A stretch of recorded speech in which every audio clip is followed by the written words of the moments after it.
Hey there folks, this is the game IKI right here. I have no idea if I'm pronouncing that right, by the way, but this is the game of Edo Artisans, and what I love most about this game is it's really, really pretty. It's a really stinking pretty game.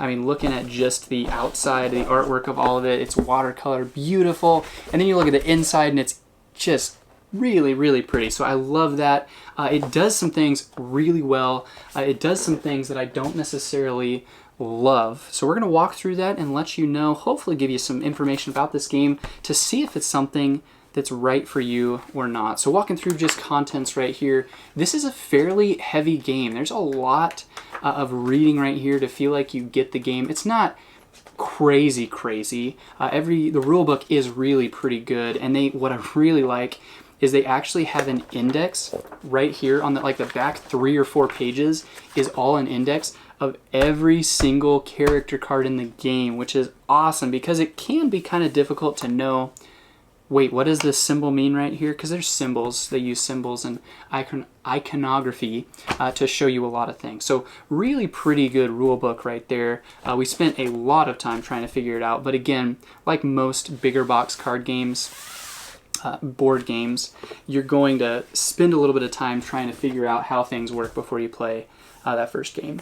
There is a board right here. This one's 3 or 4 players, and there is one on the back that shortens things up a little bit. You have 3 stalls instead of 4 out here on the board. This is definitely a game I feel like would work much better the more people you have. So if you have 4, you can play up to 4, I believe. Is that right? You can play up to 4, 2 to 4 players. I feel like the more you have, the better. We only played a 2-player game. It was good, but I think it would be even better as a 4-player game. Each player is going to have this right here, and you can see, like, as you're looking at this, it just looks like a lot of stuff. I got to keep track of this and that. It's really not too bad once you get a feel for it. A lot of it doesn't matter except for specific instances, certain times. There's a nice A, B, and C right there that works really, really well. It's got these little banners right here basically that show you the card color. When your characters retire, they go to those card colors, that kind of thing.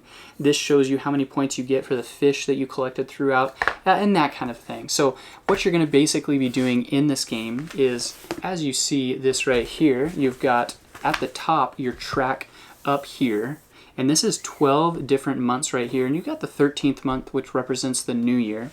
So you're going to be walking through all of these different months. They're going to be different character cards that are going to come out that you can recruit and put onto the board, and they're going to have special effects that gain you money for different things, or wood for different resources you want to build, that kind of thing.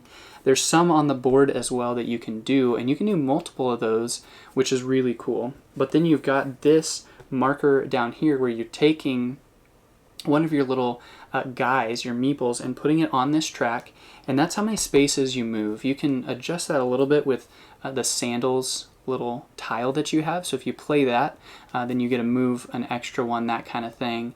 But really, it's pretty straightforward when I say it, but actually looking through the rules did take us a while to figure it out. You've got just a number of different things that reset at different times. That's one of the things that I don't love about this game is every 3 turns or every 4 turns you have to basically like reset the board, take off all of these.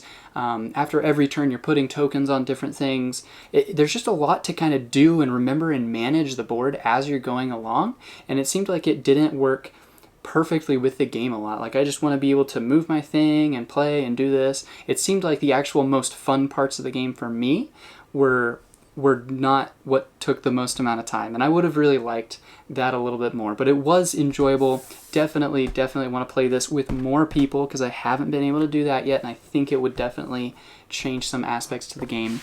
But I really love the concept. I really love the artwork, like on the board right here up at this banner. Beautiful artwork. Again, the box and all of these cards are beautiful as well, which is really neat. So you're going to take these guys. I really like this aspect of the game as well. So again, these are just beautiful. I mean, look at that card. It's beautiful. So this is the last month right here, winter. And so this card, if you took him, this is the charcoal peddler. if you took this guy and played him out onto the board, you'd play him onto the board, and then you'd put one of your little meeples on here. If someone else stopped there, then you would move your meeple up, and you'd gain that resource. And if you move up all the way, then you get to retire that guy and get bonuses for that. There's an income phase after some different turns, which is really cool. So overall, there's definitely some really fun aspects of the game as far as decision making goes. I love the amount of cards here. We didn't play with all of these cards at all. There were so many that we ended up not playing with, which is really fun. Just trying to make different combinations and do different things was definitely a fun aspect of the game. Something else that's really kind of wild, and I don't think is the easiest thing at all, is these right here. You've got 4 of these small guys, you've got 1 of these kind of medium-sized meeples, and then you've got 1 large one, and they all in the rule book have like these names that are Japanese, and so it's fine, but there's a lot of Japanese stuff in this book that just makes the game a little harder. It's like, wait a second, which meeple is my Ikazima?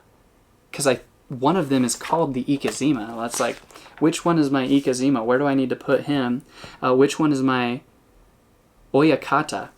Which one is my Koban? So those are the 3 names, and it like refers to those over and over again in the rulebook. And if you forget which one's which, you can normally figure it out with context, but it's kind of hard to remember what's what. And like this whole area is referred to as the Nagaya.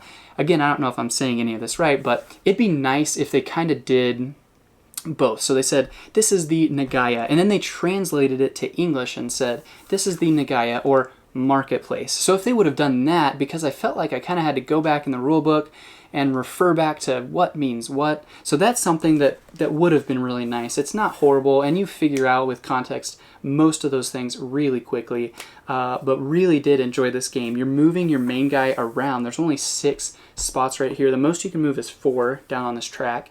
If someone else takes that, you can only move 3, but I really enjoyed moving around on this track.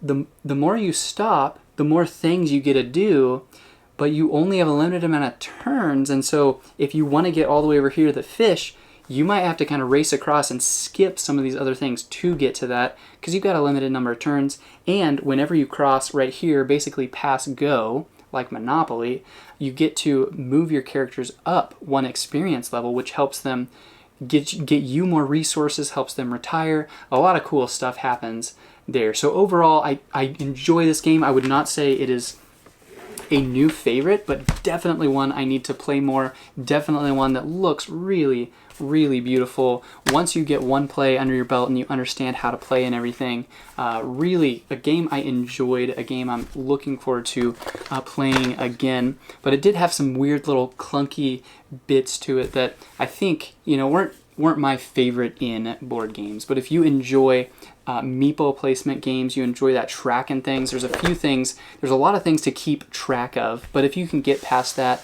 this is a really nice game, one that I did really enjoy the artwork, especially of the theme, that kind of thing was really, really fun to me. So that is IKI, a game of Edo Artisans right here. And that is my review. Hopefully that gives you a nice touch and a taste of this game. Maybe it gives you information about why you wouldn't like it. That's okay too. I just want to give you guys some information about why it may or may not be right for you. Thanks.